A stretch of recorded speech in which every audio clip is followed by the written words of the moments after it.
Alors, bonjour tout le monde. Merci d'être ici parmi nous en si grand nombre. C'est très agréable de vous voir ici. Alors, je m'appelle Francis Boilard, je suis enseignant en sociologie au Cégep Édouard-Montpetit. Et aujourd'hui, on est content, on reçoit Julia Posca pour mon petit entretien. Julia Posca est sociologue. Elle vient presque de publier le Manifeste des parvenus chez Lux Éditeur en 2018. Et à la fin de l'entretien, il va y avoir un tirage de 3 exemplaires. Et d'ailleurs, si jamais vous voulez acheter le livre, il y a un rabais de 25 % à la coop du Cégep. Donc, c'est dit. Petite présentation, Julia a fait son bac et sa maîtrise en sociologie à l'UQAM. Elle est aussi chercheure à l'IRIS, l'Institut de recherche et d'information socio-économique. Et elle a des champs d'intérêt assez diversifiés, mais ça se concentre essentiellement autour de la question des inégalités sociales, des inégalités socio-économiques. Donc, elle a un intérêt pour... ses travaux portent notamment sur la classe moyenne, la classe riche au Québec, en Amérique du Nord, mais aussi sur les transformations de l'État.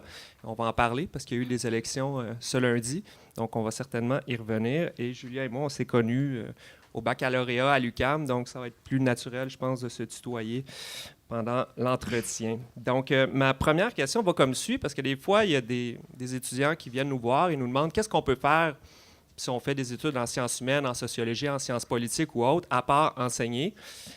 Donc, je te pose la question, Julia, parce que tu n'es pas enseignante non plus, tu es travailleur autonome. Alors, qu'est-ce qu'on peut faire à part enseigner? D'abord, juste merci de l'invitation, puis merci d'être là pour cet entretien. Qu'est-ce qu'on peut faire à part enseigner? En fait, moi, c'est ça, j'ai un parcours, oui, plus en recherche. Au fond, au bac, c'est ça, je m'intéressais déjà aux questions d'inégalité, les questions en lien avec le monde du travail, les relations de travail. Et donc, ça m'a amené à travailler avec un professeur qui s'intéressait au capitalisme, au développement du capitalisme, puis à l'impact de l'organisation économique sur la société et les individus. Et donc là, dans ce cadre-là, j'ai travaillé sur la question de l'endettement des ménages, entre autres. Et c'est ça qui m'a amené à collaborer avec l'Institut de recherche et d'information socio-économique, l'IRIS, sur cette question-là. Puis après, ça a été le début d'une collaboration, puis j'ai travaillé sur plein de choses. Mais donc, l'IRIS, en fait, donc oui, on fait de la recherche, mais c'est particulier parce que la recherche, qui est donc pas dans un cadre universitaire ou académique. On a une mission aussi de think tank. Donc, l'objectif de l'IRIS, c'est, à partir de la recherche qu'on produit, de diffuser dans l'espace public un discours qui, finalement, fait contrepoids au discours dominant sur l'économie et les finances publiques. Avec justement l'objectif de finalement d'influencer idéalement le gouvernement, d'influencer ses politiques publiques pour viser davantage de lutter contre les inégalités, de s'attaquer au changement climatique, ce genre de problèmes-là. Donc voilà, donc ça m'a, c'est un peu ce que je fais. Donc c'est un travail, oui, de recherche, mais aussi de communication, de diffusion d'idées. J'écris des billets de blog, je parle avec des journalistes, voilà. Parfait. Et là, tu as écrit un livre. Donc, comment t'es venue l'idée de départ d'écrire un livre, de un, le format livre, et sur les parvenus par-dessus le marché? En fait, le livre, c'est une commande. Donc, l'idée est venue de mon éditeur chez Lux, Marc Fortier, qui en fait, voyait... ça a été long, hein? Le projet a commencé en 2014 et donc les conservateurs étaient au pouvoir au fédéral. Et là, il y avait toutes sortes de lois justement qui étaient votées. Puis on était en train un peu de démanteler certains de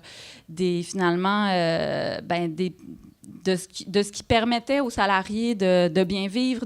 On est en train de démanteler certaines des institutions qui permettaient justement aux gens de bien vivre au Canada. Et donc, on a voulu... c'est ça, Marc s'intéressait à ce projet-là politique qui était finalement en train d'être implanté au niveau fédéral et comment ça allait affecter les salariés de la classe moyenne. Et moi, j'avais travaillé dans le cadre de mon mémoire de maîtrise sur la classe moyenne. Je m'étais intéressée à c'est quoi cette chose-là dont tout le monde parle, mais qu'on définit jamais vraiment. La classe moyenne, tout le monde, ou enfin bien des gens s'identifient à la classe moyenne sans qu'on sache trop, alors que peu importe un peu justement la condition socio-économique des gens, autant des riches que des gens modestes peuvent s'identifier à la classe moyenne. Bref, je m'étais intéressée à cette question-là et donc, il m'a présenté le projet en me disant « As-tu envie d'écrire sur ce qui est en train de se passer, sur ce projet-là politique de démantèlement de toutes ces institutions qui ont permis, en fait, à la classe moyenne d'exister. Hein? Un système d'éducation publique, universel, accessible à tous, un système de santé aussi universel. Bon, bref. Et donc là, moi, c'est ça, j'ai accepté à ce moment-là le projet, mais en disant, mais pour moi, ce projet politique-là, il est porté pas seulement par l'élite politique qui est au pouvoir au fédéral, mais aussi au Québec. Il y a le même projet politique qui s'incarne, qui est porté par différentes formations politiques. Et donc voilà, fait j'ai commencé à travailler sur cette question-là, à écrire. Puis le projet de départ, donc c'était plutôt de montrer ce démantèlement-là, si on veut, puis comment les salariés étaient laissés à leur sort, hein, au fur et à mesure où justement les conditions de travail se détérioraient, où on remettait en question l'universalité des services publics et tout. Et au fil de l'écriture, en fait, est apparue la figure, si on veut, du parvenu, cette élite qui est au pouvoir, puis en tout cas, ça a été une manière de la décrire, mais donc, disons que le projet a un peu changé en cours de route, puisque finalement, j'ai décidé de mettre l'accent sur faire le portrait de cette élite-là. C'est quoi son idéologie? C'est quoi les valeurs qu'elle porte? Ouais. Justement, c'est ça le titre, c'est le manifeste des parvenus. Donc, on peut se poser la question, c'est quoi un parvenu exactement? Est-ce que c'est l'élite au pouvoir, comme tu le dis, ou c'est quelqu'un qui part de pas grand-chose puis qui finit au sommet de la société? Ouais. Comment on peut définir le parvenu? Mais en fait, la définition donc courante, oui, c'est le parvenu. Bon, c'est un peu péjoratif, là. Vous le savez sûrement. Donc, c'est quelqu'un qui est d'origine modeste, mais qui a réussi à finalement atteindre une classe sociale supérieure et à s'enrichir.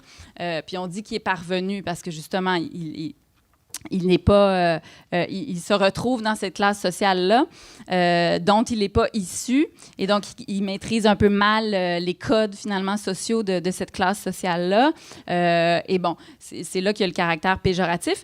Ceci dit, en fait, le livre porte sur davantage le fait que ce parvenu-là a été érigé en modèle par nos dirigeants politiques.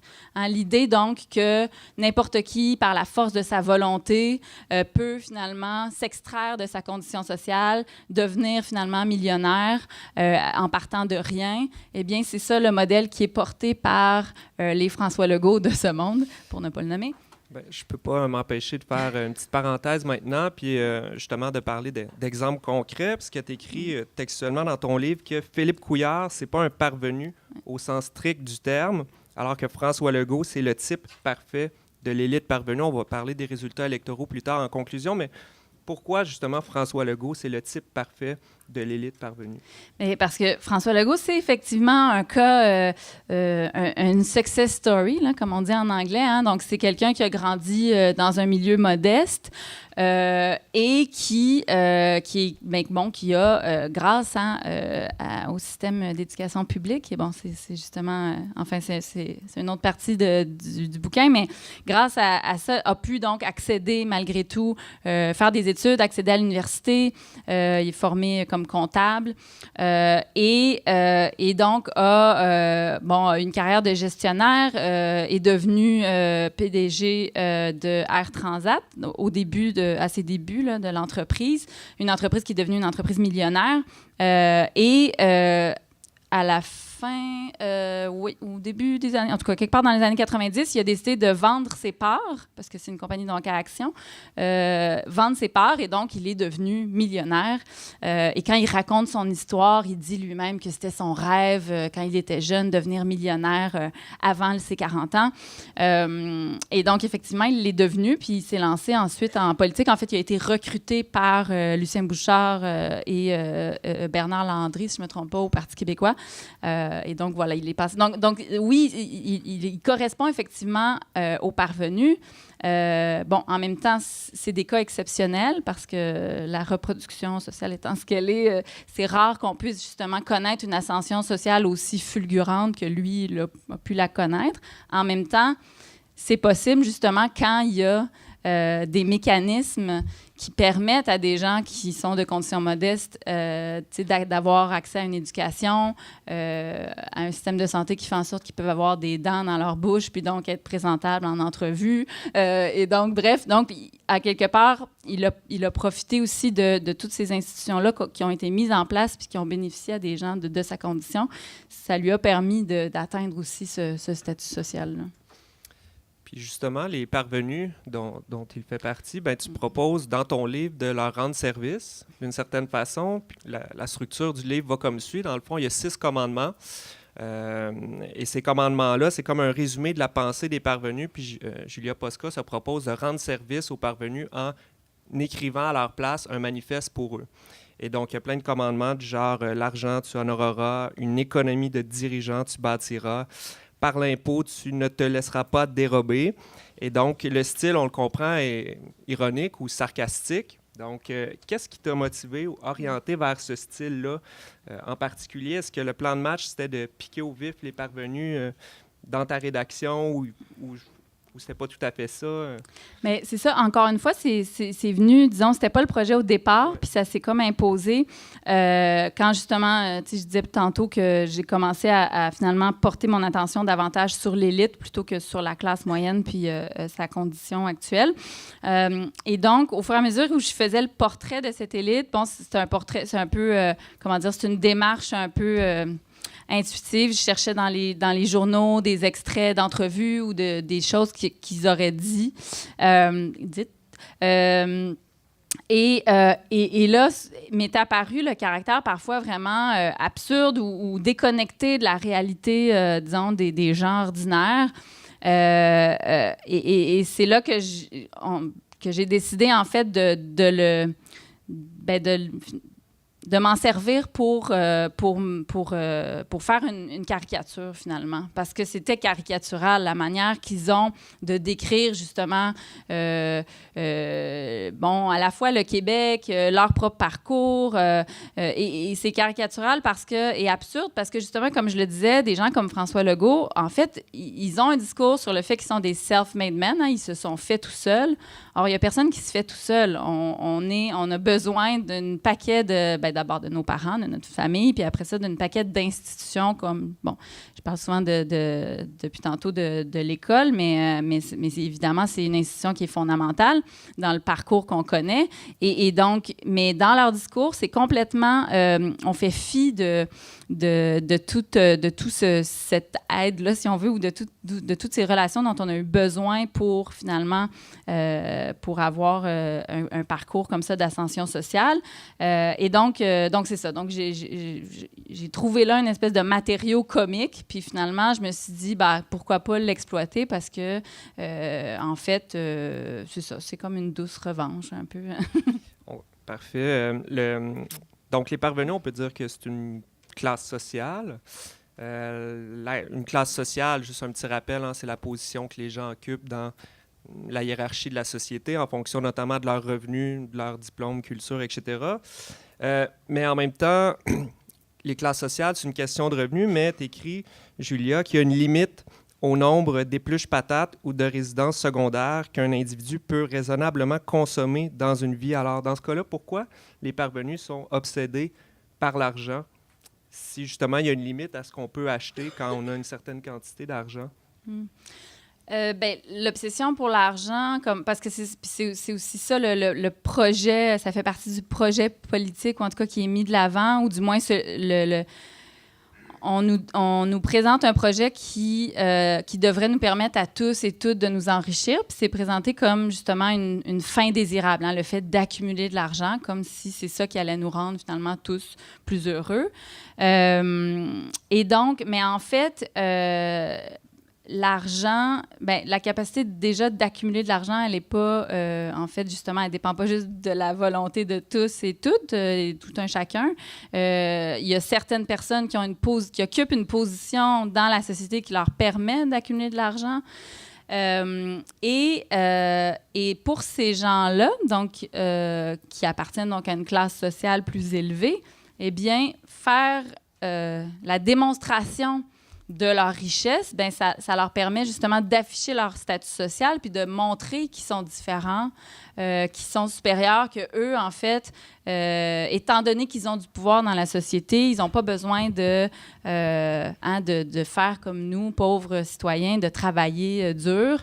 Ils peuvent finalement se prélasser sur leur yacht à longueur de journée à boire du champagne. Et donc, de montrer ça, c'est ça. Ça permet de marquer la différence avec les gens ordinaires. Donc, c'est un marqueur de statut social, en fait, l'argent. Donc, on comprend que l'argent, ça permet pas juste de consommer ou de se procurer des biens, mais ça permet aussi d'afficher un certain prestige. Mais là, en même temps, les parvenus, ils n'ont pas l'air contents ou parfaitement satisfaits parce qu'ils disent qu'on a un problème avec l'argent au Québec, puis que l'argent, on voit ça d'un mauvais œil à cause de notre fonds catholique et tout ça. Donc, est-ce que ce prestige-là qui vient avec la classe sociale, les parvenus l'ont vraiment? Est-ce qu'on a vraiment un problème avec l'argent au Québec qui pourrait faire en sorte qu'on ne donne pas aux parvenus la reconnaissance qu'ils aimeraient avoir de nous? Mm-hmm. Oui, bien, c'est ça le discours qui est disons, mis de l'avant.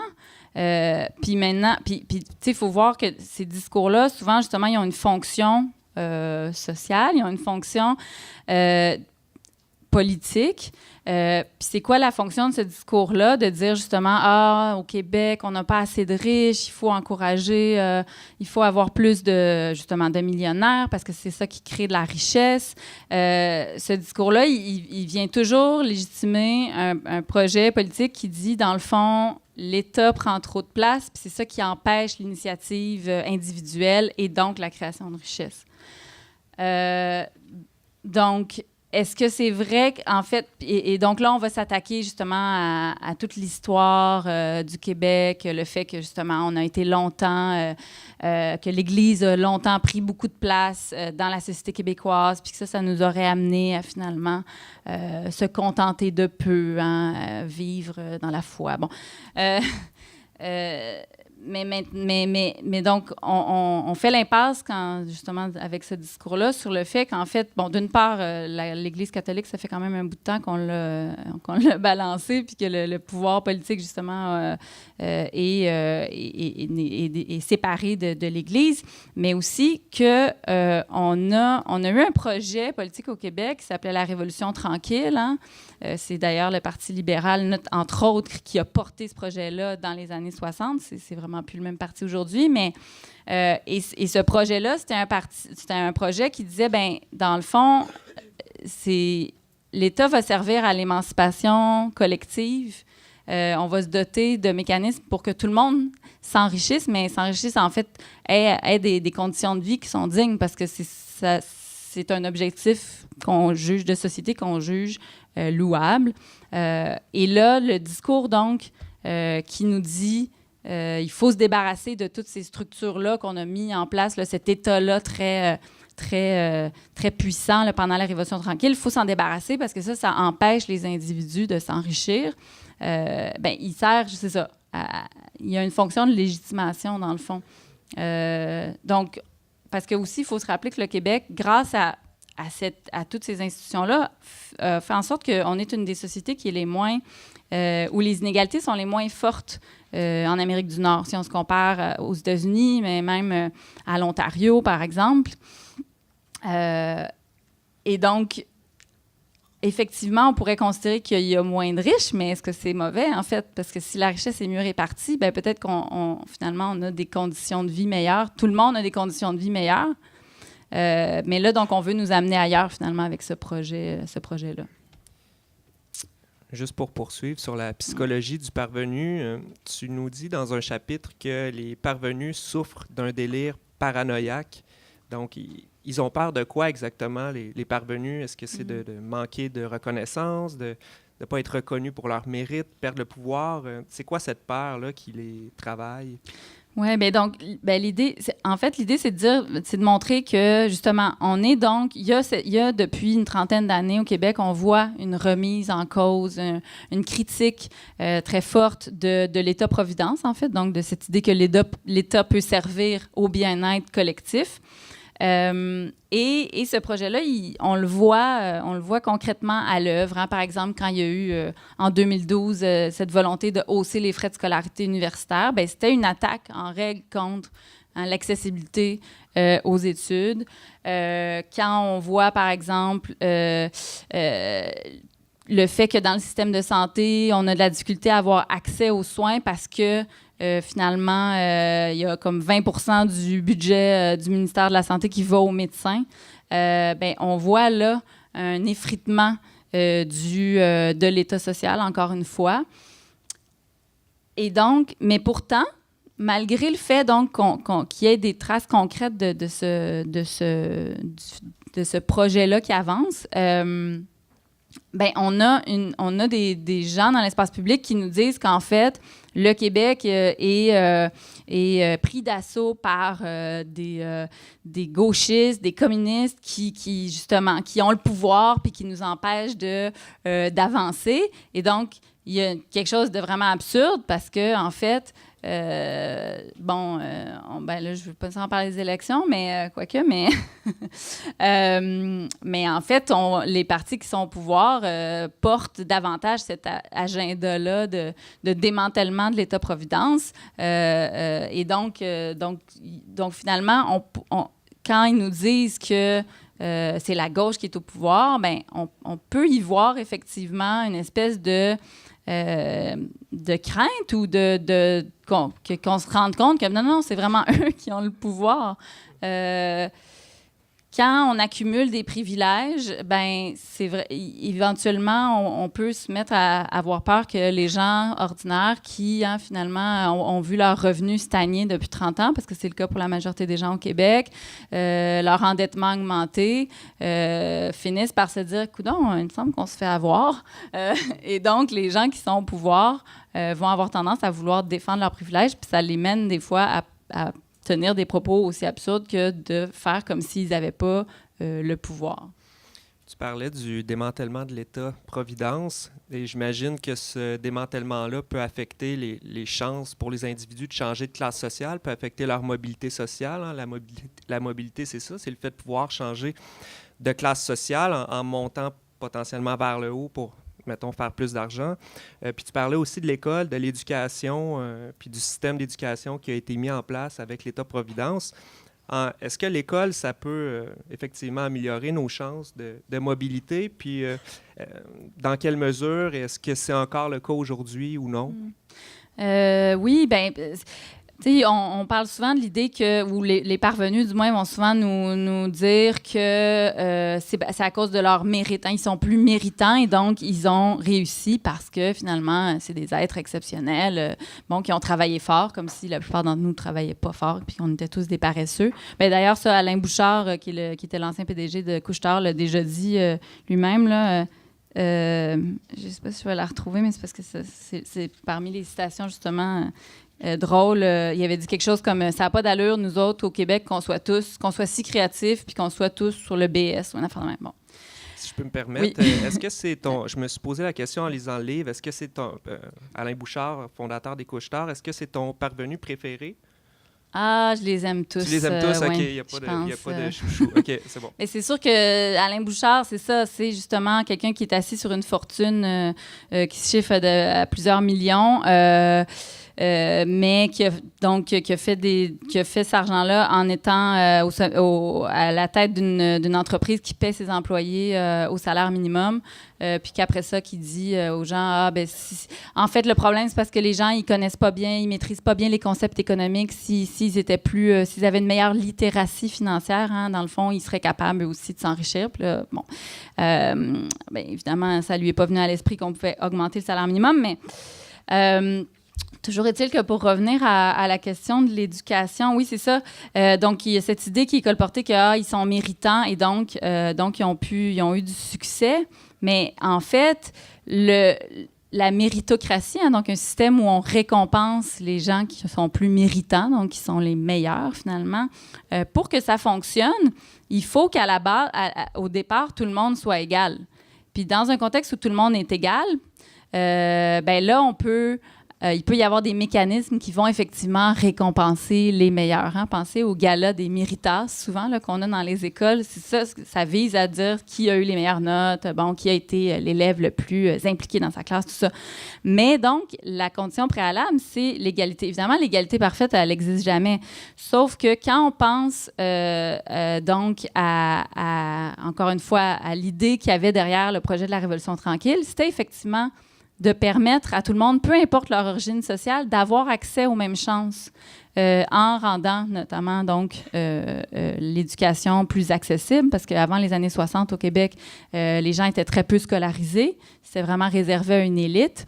Et donc, en créant notamment le réseau des cégeps, on a permis à des gens qui venaient justement de milieux plus modestes d'avoir accès à l'éducation, éventuellement d'aller à l'université, puis d'avoir accès à des emplois qui étaient plus payants.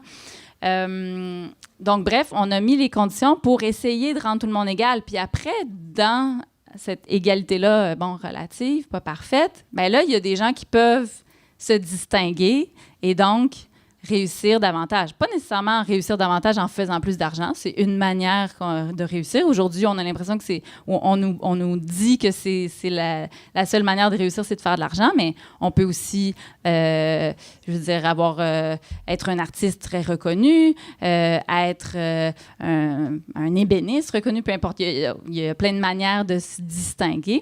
Mais donc, si on se débarrasse des conditions ou si on ne s'intéresse plus aux conditions qui font en sorte que tout le monde peut finalement, à l'égalité des chances, en fait, qui permettent l'égalité des chances, eh bien là, ça devient très difficile, en fait,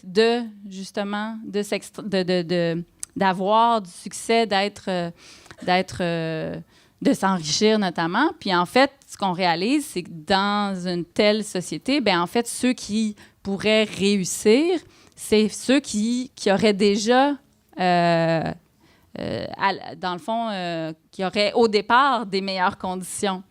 Hein? Puis un exemple, peut-être pour essayer de l'illustrer, vous savez, les États-Unis ont Donald Trump comme président, hein, qui est un homme d'affaires, qui se vante, qui a été élu notamment en se vantant beaucoup du fait que lui, il avait dirigé des entreprises, il avait justement créé énormément de richesses, et donc qui entretient un peu ce mythe-là du self-made man. Or, aujourd'hui, il y a une enquête, un reportage du New York Times qui révèle que en fait, ça, on le savait déjà. D'une part, c'est qu'il il s'est pas fait lui-même, il n'a pas fait sa fortune lui-même, il en a hérité une partie de sa famille. Donc, son père était déjà avant lui très riche. Mais non seulement ça, mais donc il lui a transféré une partie de sa richesse et avec toutes sortes de stratagèmes d'évasion fiscale, il a réussi à payer très peu d'impôts. Et donc, lui, il a hérité de cet argent-là quand il était très jeune. Et ça lui a permis ensuite justement d'acheter des entreprises, tout ça. Donc, bref, derrière le mérite, finalement, en fait, donc, l'image, justement, du mérite s'écroule un peu quand on réalise que dans une société comme les États-Unis, qui est très inégalitaire, il faut déjà venir d'une famille très nantie pour être capable de poursuivre sur cette voie-là. Donc, on peut comprendre que la place qu'occupent les parvenus dans la société, c'est pas uniquement en lien avec leur mérite, justement, mais qu'il y a d'autres facteurs sociaux qui expliquent leur position dans la société, mais pourtant, eux, ils nous encouragent quand même, malgré tout, à travailler fort puis à suivre leur exemple pour monter les échelons. Mais en même temps, tu écris dans ton livre que, avec justement la place qu'occupe le travail dans nos vies, l'équilibre psychique des individus est menacé, même que le travail est en train de nous atomiser ou de nous séparer les uns des autres. Donc, en quel sens le travail peut nuire à la santé mentale des individus dans la société et peut nous isoler les uns des autres exactement? Oui, donc le travail, évidemment, c'est ce qu'on fait pour subvenir à nos besoins. Hein. On est un peu pris dans ce modèle-là.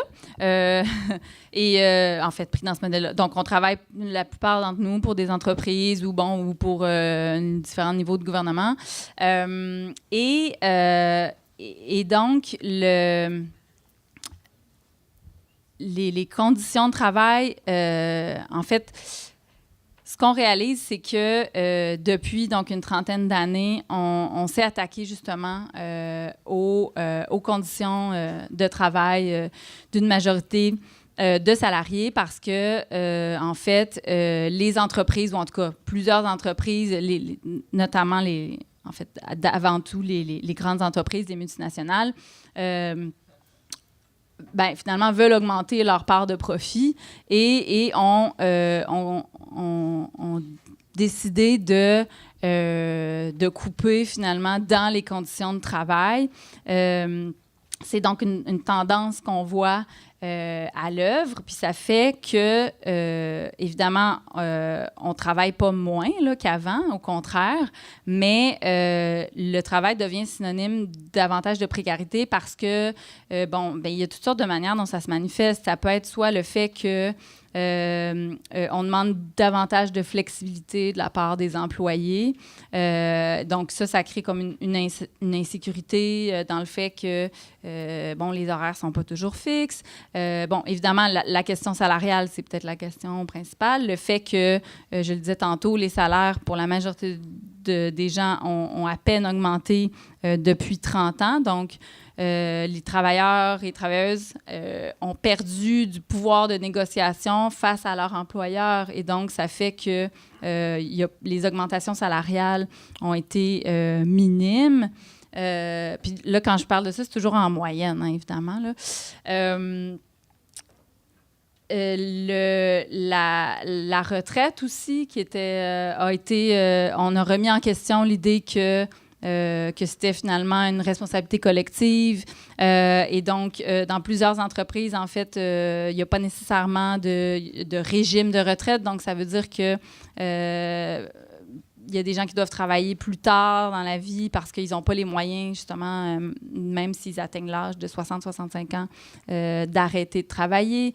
Donc, il y a plein de manières, il y a plein de manifestations de la fragilisation de cette condition-là de salarié, qui était donc une condition qu'on avait décidé justement de protéger, hein, de dire, c'est pas parce qu'on travaille qu'on doit être finalement toujours précaire et pour justement échapper à l'arbitraire des entreprises, on va se doter de différents mécanismes pour protéger les travailleurs. Évidemment, la loi sur les normes du travail, par exemple, c'est un de ces mécanismes-là qui permet de protéger les travailleurs. Le fait que au-delà de 40 heures par semaine au Québec, on doit vous payer des heures supplémentaires. C'est le genre de mécanisme qu'on impose aux entreprises pour pas qu'ils fassent ce qu'ils veulent avec les employés. Mais c'est ça, depuis ce qu'on voit, c'est que depuis une trentaine d'années, il y a des pans là, de ce modèle-là qui s'effritent, puis ça fait que les gens sont plus vulnérables, si on veut. Les emplois fixes aussi, les emplois, c'est-à-dire permanents, sont moins nombreux qu'avant. Donc, souvent, on a un emploi, puis là, après ça, mais c'est un contrat déterminé, à durée déterminée. Donc, là, l'année d'après, il faut se retrouver un autre emploi. Puis ça, on le voit pas seulement dans les entreprises, mais même au gouvernement. Il y a cette précarité-là qui est devenue comme, finalement, la norme. Donc, bref, ça devient difficile pour la majorité des gens, puisque pour la majorité d'entre nous, c'est la manière qu'on a de subvenir à ses besoins. Comme je le disais, c'est de travailler, mais ça devient synonyme de précarité. Donc, on comprend que les transformations dans le monde du travail ont un impact sur notre qualité de vie, dans le fond. Et les exemples que tu as donnés illustrent, au fond, que le rapport de force des travailleurs a décliné depuis une trentaine d'années. Puis dans ton livre, d'ailleurs, tu réfères à différentes causes qui expliquent ça. Le fait que le rapport de force entre travailleurs et patrons, disons, a changé en défaveur des travailleurs. Puis la cause qui revient souvent dans le livre, c'est le rapprochement des élites économiques et politiques. Est-ce que tu peux nous expliquer comment ça s'opère, ce rapprochement-là entre les élites, peut-être en nous donnant aussi un exemple concret qui te vient en tête? Oui. Oui, bien, peut-être juste pour revenir un petit peu en arrière, tu sais, c'est ça, depuis tantôt, je parle de l'État-providence, puis l'État-providence, c'est vraiment le fruit d'un compromis qu'il y a eu, je l'ai dit, au Québec, tu sais, on était au début si on se rapporte au début du 20e siècle, une société où il y avait beaucoup d'ouvriers pauvres, et l'élite, donc, qui a été portée au pouvoir dans les années 60, qui a été finalement... si on veut, encouragé par des mouvements sociaux qui luttaient justement pour améliorer les conditions des travailleurs. Entre autres, il y a aussi des artistes qui poussaient, il y avait des intellectuels qui finalement poussaient pour un changement social, pour arrêter justement de reproduire ces inégalités-là où on avait une masse de travailleurs pauvres puis des patrons de grandes entreprises qui s'enrichissaient. Donc, l'élite qui est portée au pouvoir dans les années 60 veut s'attaquer à ces inégalités-là. Elle fait donc par le biais de l'État. L'État devient un levier pour finalement extraire les gens de la pauvreté, les travailleurs de la pauvreté. Et donc, on parle de compromis parce que justement, c'est un compromis entre l'État, les entreprises et les travailleurs. Et ce compromis-là, il a commencé à être remis en question dès la fin des années 70. Par justement des dirigeants d'entreprise, des économistes de droite, donc toute une mouvance qui voyait justement leur pouvoir sur la société avait décliné, leur richesse avait effectivement décliné, il y avait moins d'inégalités.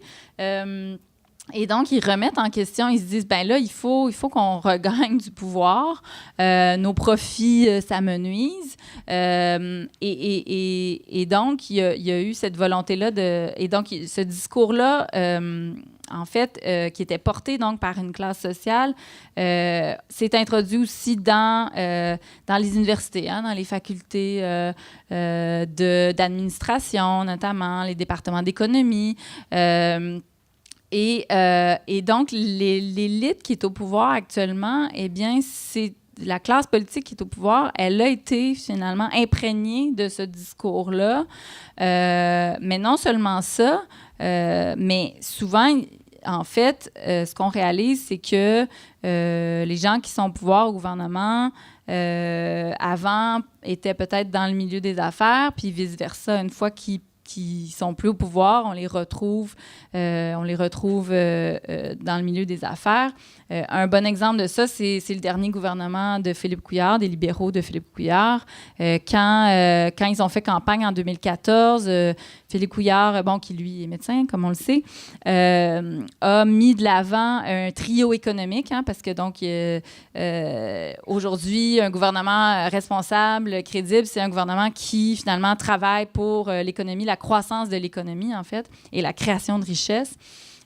Et donc, à ces fins-là, Philippe Couillard avait mis de l'avant son trio économique. Son trio économique, c'était qui? C'était Martin Coiteux, donc qui était professeur à HEC Montréal, qui était associé au Cyrano, je crois, donc un think tank de droite qui prône justement le retrait de l'État de toute réglementation étatique dans l'économie.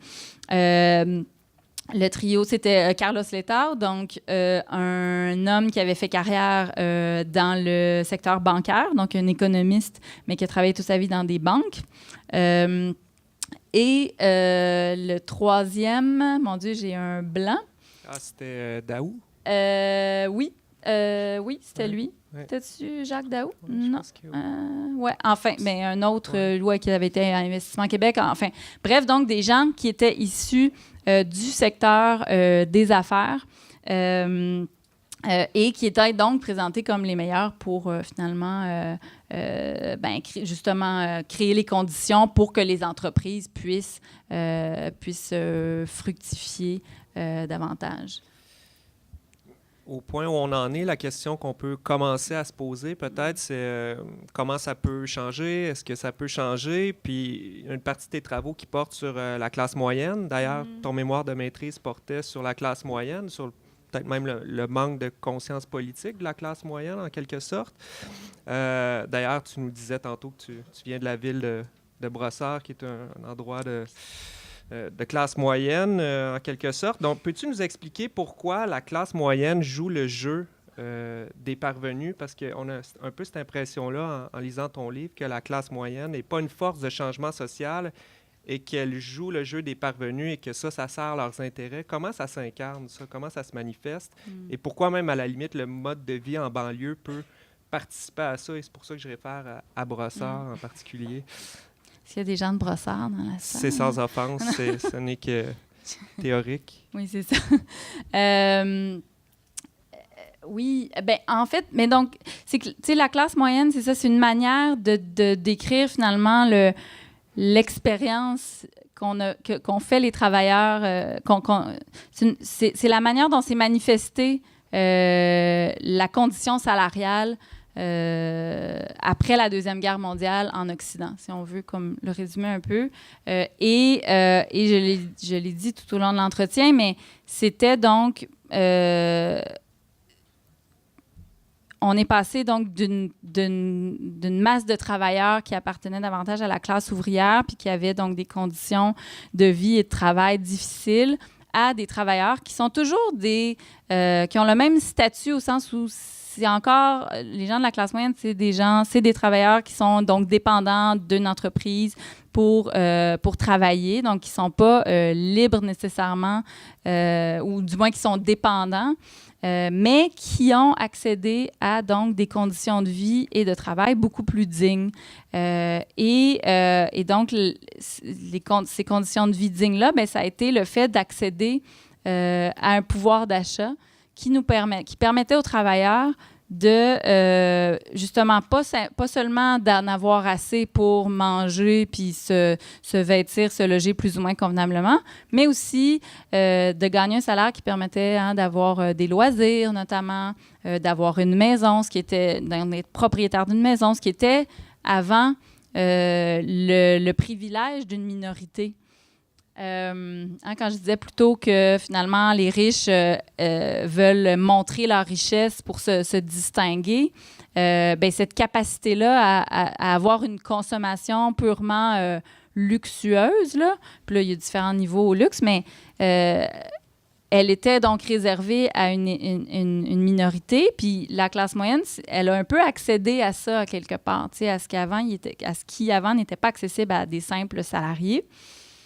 Et donc, oui, tout le mode de vie de banlieue apparaît justement dans ce même mouvement-là de consolidation de l'État-providence puis d'amélioration de conditions de vie des travailleurs.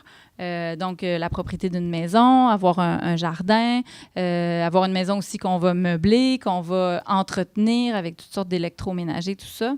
Mais donc, ça fait que, oui, les conditions de vie donc, étaient meilleures, mais ça fait aussi que le travail est devenu quelque chose pour nous qui est davantage un moyen, donc un moyen justement d'avoir un revenu qui nous permet d'accéder aussi à ce statut social-là, de se distinguer des pauvres, hein, autrement dit, parce que c'est aussi ça, la classe moyenne.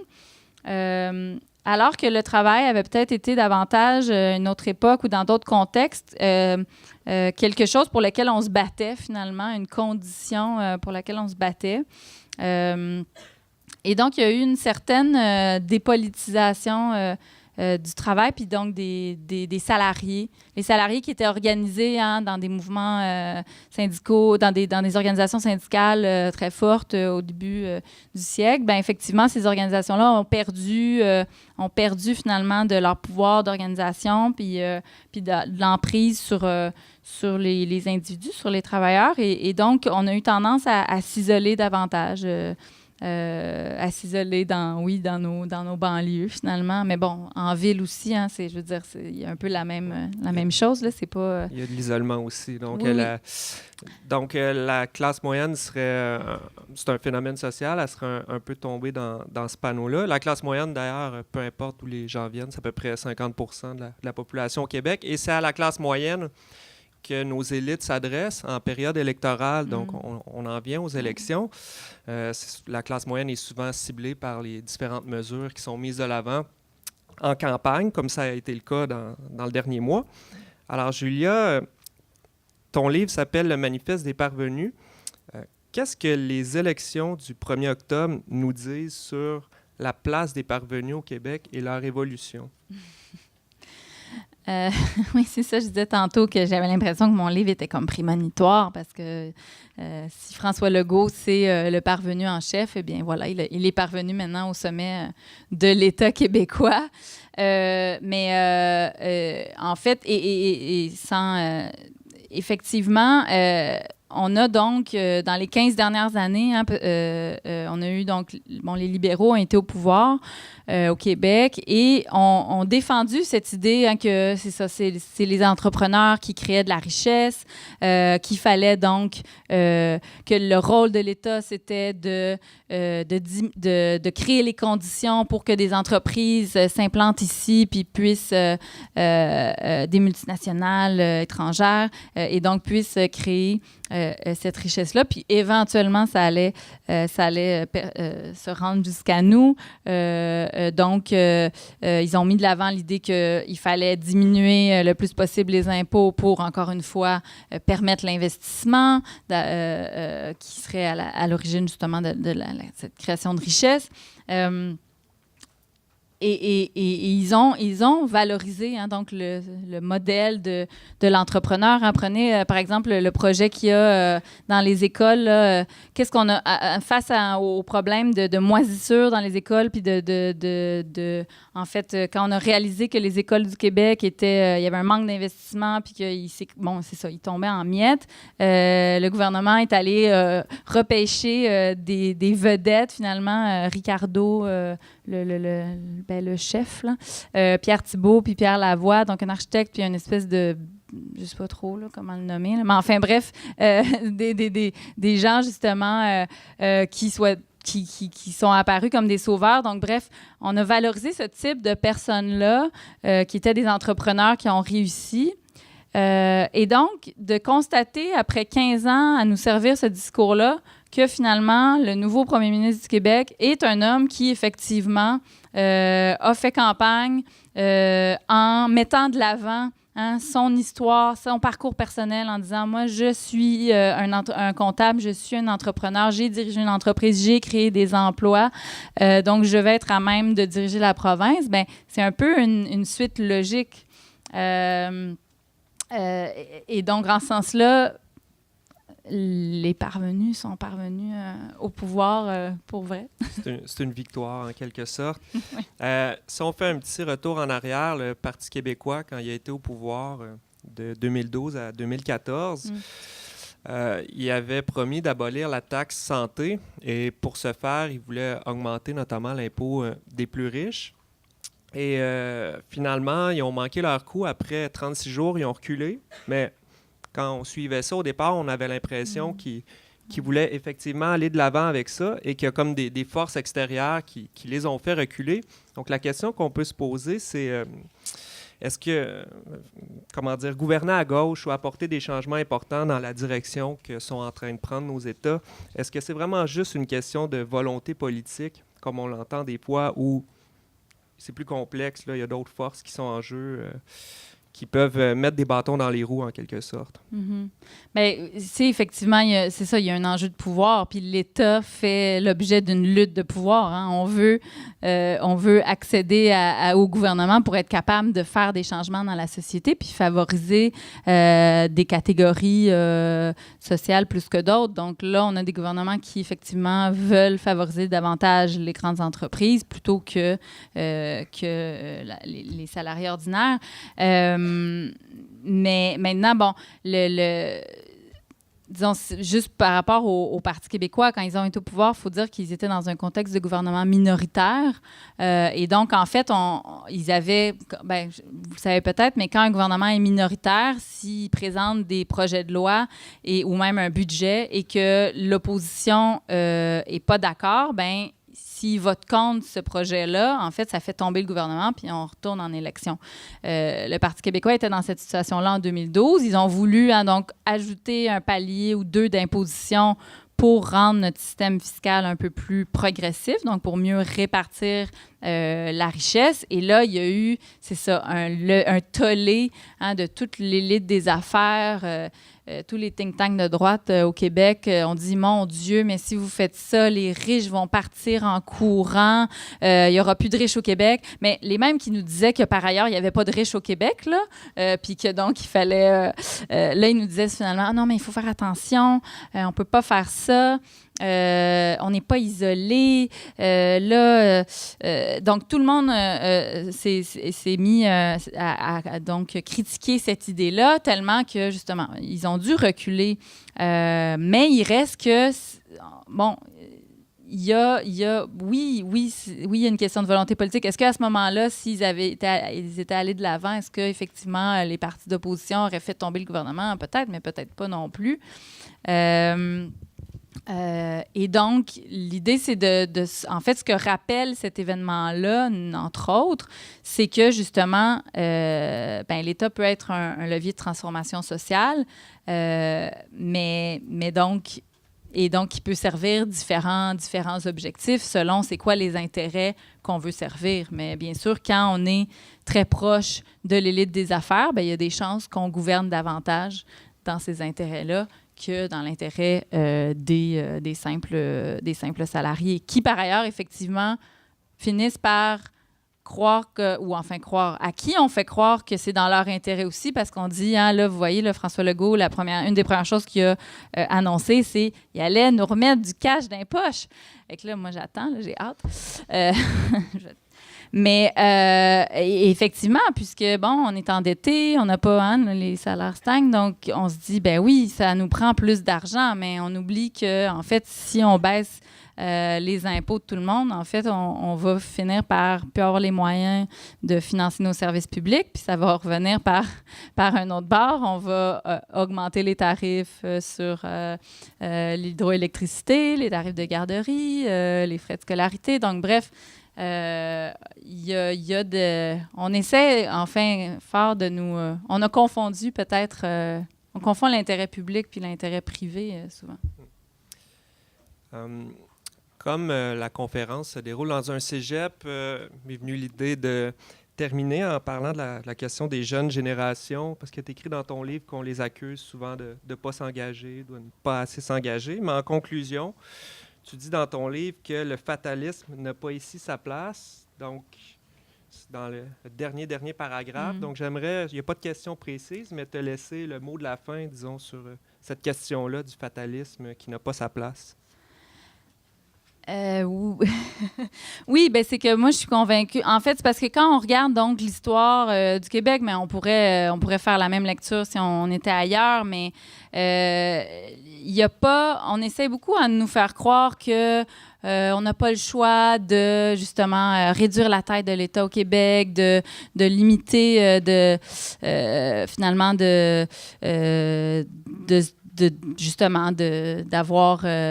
On remet en question notre modèle social sous prétexte qu'on n'a pas le choix parce que, finalement, les agences de notation qui évaluent la dette du Québec vont nous mettre en faillite si on suit pas cette tendance-là. Et donc, c'est une manière de dire qu'on n'a pas de pouvoir sur les transformations sociales et économiques qui sont en cours, alors qu'en fait, toute transformation sociale est le fruit de mouvements sociaux, d'acteurs qui s'organisent, que ce soit à l'intérieur de partis politiques ou autres, pour changer la société. Puis donc, quand si on analyse, par exemple, les 30 dernières années, tout le projet néolibéral, c'est un peu de ça aussi, dans le fond, que je parle, on voit là donc des acteurs politiques qui agissent qui adoptent des lois qui ont un impact après sur la vie des gens, ben ça veut dire que on peut en fait utiliser ces mêmes leviers-là, mais à d'autres fins. Et donc, c'est pas vrai qu'on n'a pas de pouvoir, puis que finalement, les marchés, c'est les marchés qui décident. Non, il y a des décisions qui sont prises puis qui ont des impacts après, effectivement, sur ce que les entreprises peuvent faire ou pas. Et donc, je pense que l'organisation, finalement, politique c'est encore ça la manière qu'on a de, finalement, lutter pour des droits ou pour combattre les inégalités ou si on veut s'attaquer à la question des changements climatiques, je veux dire, c'est pas vrai que c'est en laissant faire que ça va finalement se régler. Il faut au contraire, justement, on peut utiliser l'État, puis bon,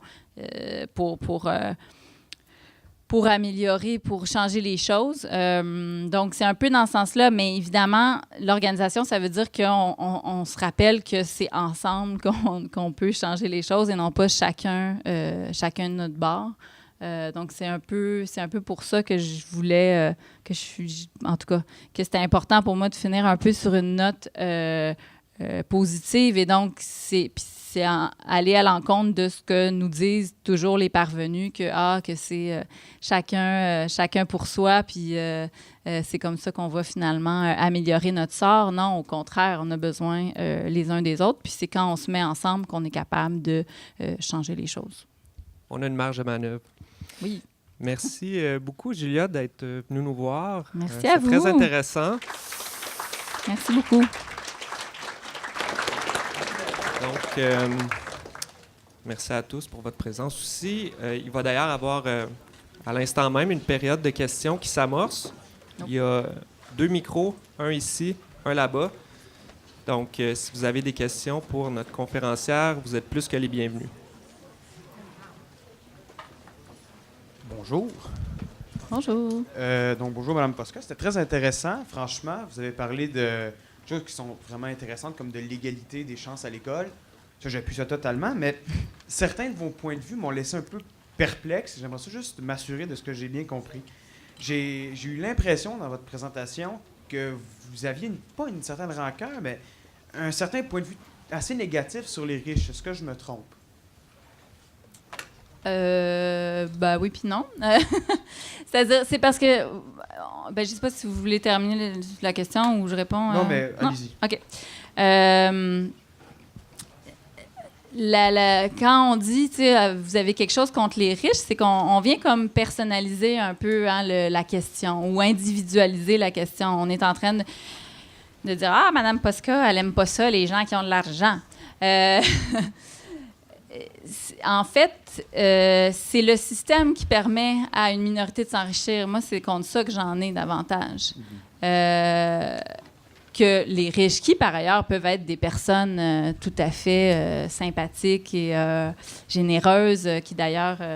donc c'est parce ça. Que Oui. Dans votre présentation, Ouais. vous avez dit un truc à un moment donné, se prélasse sur un yacht en buvant du champagne, bien que j'ai l'impression que c'est pas comme ça. Je veux dire, beaucoup de gens assez fortunés travaillent extrêmement fort. C'est sûr que là, je dis pas que le rapport de travail est toujours égalitaire, mais la majorité des gens qui gagnent beaucoup d'argent travaillent extrêmement fort.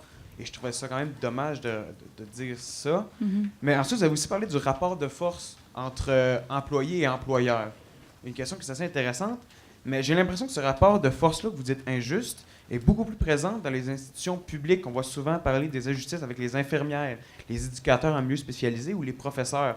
Dans le privé, pour le moment, j'ai pas d'exemple parce que justement, dans le privé, avec la crise de l'emploi actuelle, les employeurs sont obligés d'être gentils avec leurs employés parce que sinon, ils s'en vont chez la concurrence. Mais tout ce rapport de force-là qui est injuste, c'est plus vers le gouvernement. Il me semble que ça va bizarre. Les riches se doivent d'être bons avec leurs employés parce que sinon, ils vont perdre leur entreprise. Mm-hmm. Bonne question. Oui. Donc, première chose, les riches travaillent fort. Moi, je ne doute pas du fait qu'il y a des gens qui sont très fortunés qui travaillent fort. Par contre, y a aussi beaucoup de gens qui sont pas fortunés et qui travaillent très fort. Et ça, on n'en parle jamais, en fait. C'est aussi contre ça que j'en ai. C'est que le discours dominant, il nous dit que, justement, les riches, c'est parce qu'eux, ils ont vraiment travaillé fort.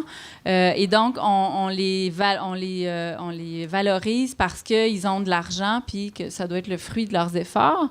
Puis à côté de ça, on a, par exemple, des éducatrices en CPE qui sont finalement celles qui prennent en charge nos enfants, qui sont complètement dévalorisées, en fait, alors qu'elles font un travail qui est essentiel dans la société. Donc c'est de l'idée, puis c'est aussi ça l'idée du livre, puis de la parodie, c'est d'un peu parodier ce discours-là qui est finalement...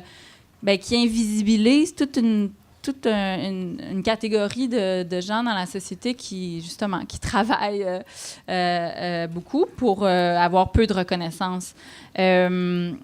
Et à propos de donc, cette idée de rapport de force... dans les entreprises.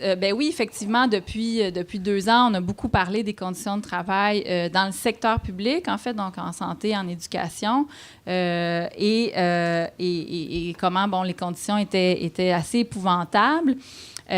Par contre, dans le secteur privé, c'est la même... je veux dire, il y a le même type de situation qui se reproduit.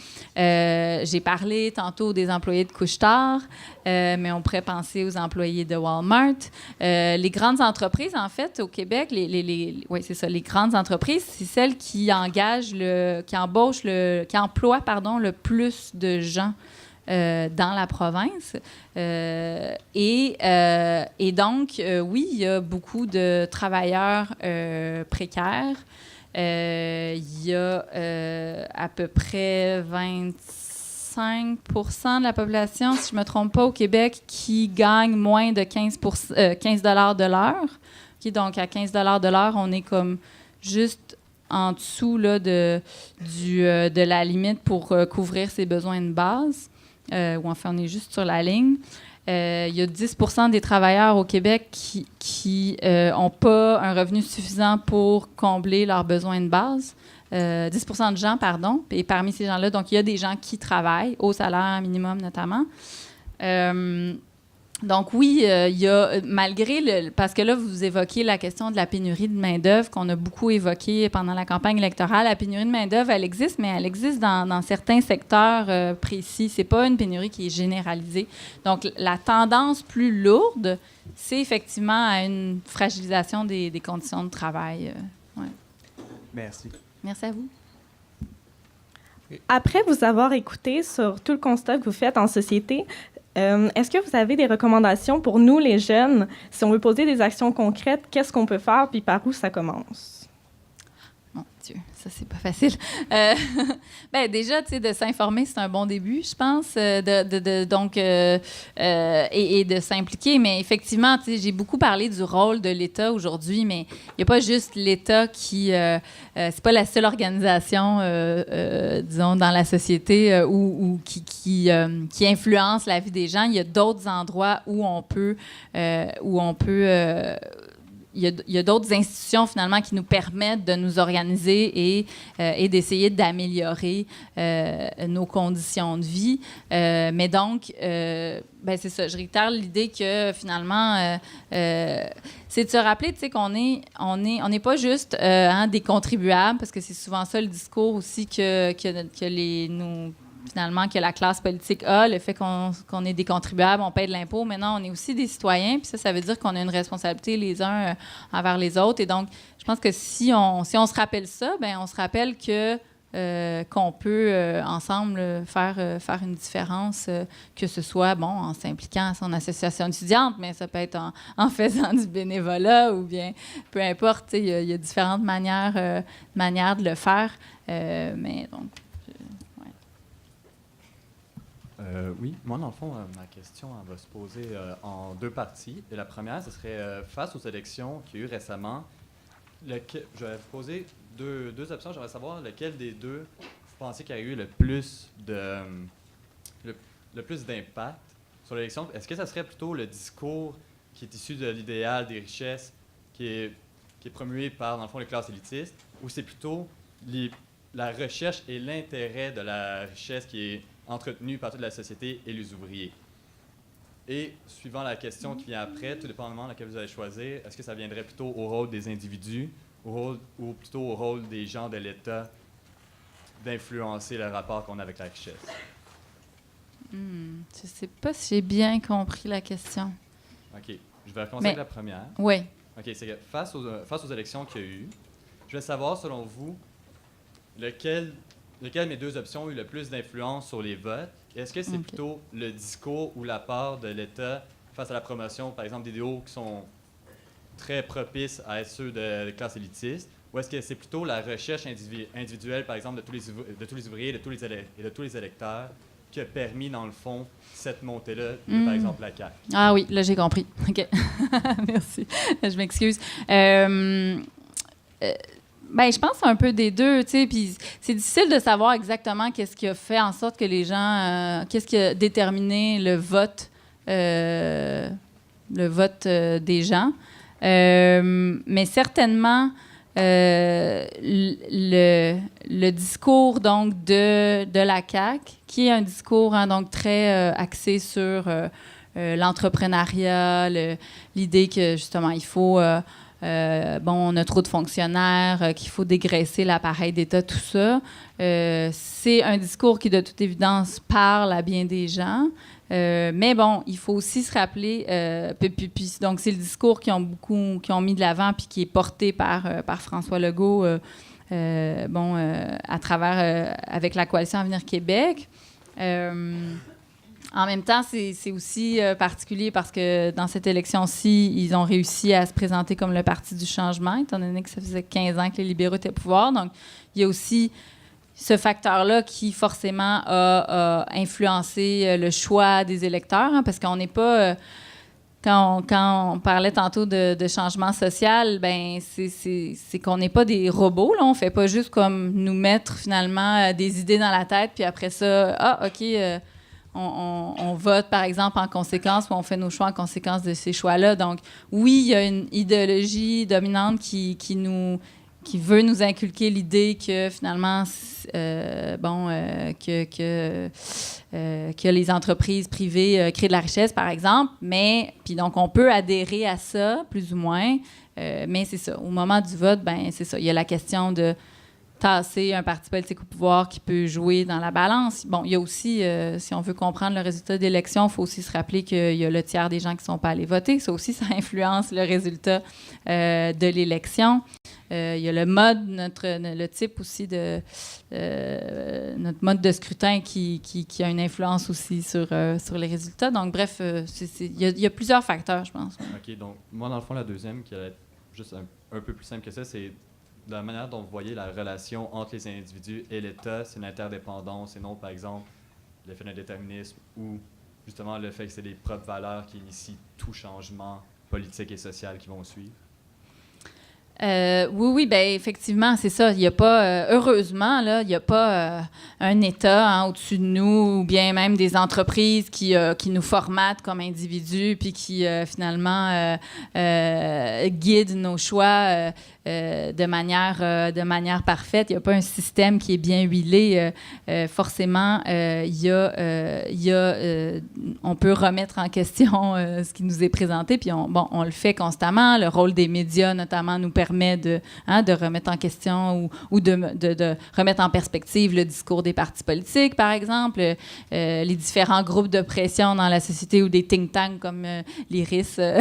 On essaie de jouer ce rôle-là de, justement, remettre en perspective ce que nous présentent les partis. Puis donc, après ça, ben, les individus font leur choix. Entre autres aussi, il y a d'autres dynamiques à l'œuvre quand on s'intéresse juste au phénomène des élections. Il y a le fait que les gens, souvent, ils vont voter comme leur conjoint ou bien comme leurs amis, finalement. Il y a aussi ces dynamiques-là qui sont à l'œuvre. Puis, mais effectivement, c'est pas... heureusement, il y a quand même...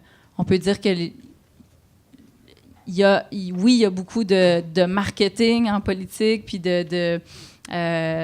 les idées politiques sont souvent vendues comme justement comme des marchandises comme les autres, mais il y a aussi un débat public, je pense, qui a cours, puis des idées qui s'affrontent et donc, bon, ça a donné le résultat que ça a donné, mais... Ouais.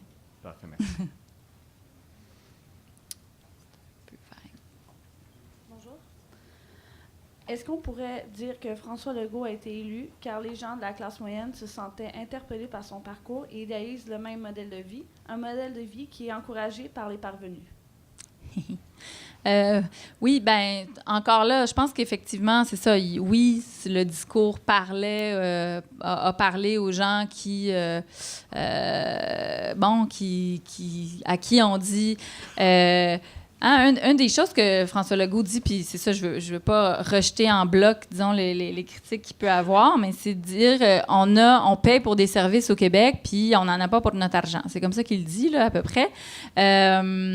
Puis, à quelque part, c'est vrai que si on va à l'urgence puis qu'on attend pendant 8 heures, ou bien si on amène notre enfant à l'école puis qu'il y a de la moisissure dans les murs, ben on peut se dire, ben il y a quelque chose qui marche pas puis il faudrait que ça change.